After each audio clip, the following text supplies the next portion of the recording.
NATO allies were hoping that they would be able to bridge their differences as they arrived in Berlin. They've disagreed over the scope of the military mission in Libya, with France and Britain calling on their partners to do more. There's growing concern within the alliance that current efforts won't be enough to beat Gaddafi's forces.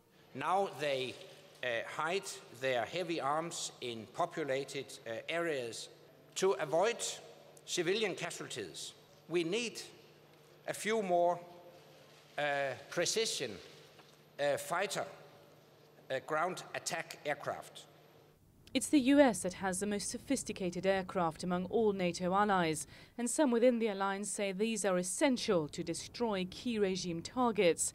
But Washington has massively scaled back its military involvement in Libya. And in Berlin, Hillary Clinton gave no hint that the US was prepared to re-engage in ground strikes.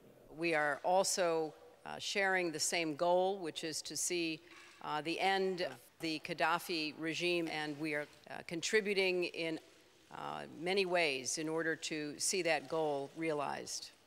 The US argues that it's up to Europe to deal with Libya, a country in its own backyard. The entire military mission is much more credible without the Americans, because the entire idea of neo-colonialism and the Americans mingling again is then out of the way. And I think to that extent it was very, very smart. But the alliance is struggling to plug the gap. Only 7 out of 28 NATO countries are now involved in carrying out ground attacks.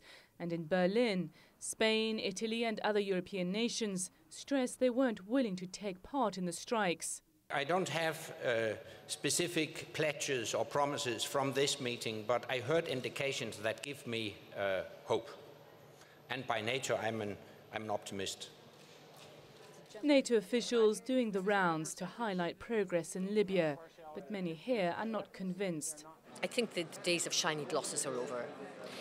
NATO is still divided over this mission.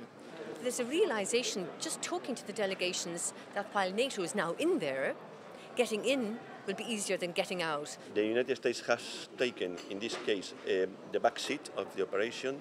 That means that the Europeans are trying to run the show, and because it's a show run by the Europeans, it's a mess. The mood is not one of optimism. NATO allies insist that they are united and that they'll stay the course in Libya. But no new resources have been pledged, and ideas to train or even arm rebels remain controversial. So the alliance is in Libya, but the way out is far from clear. Vanessa Mock, CCTV in Berlin.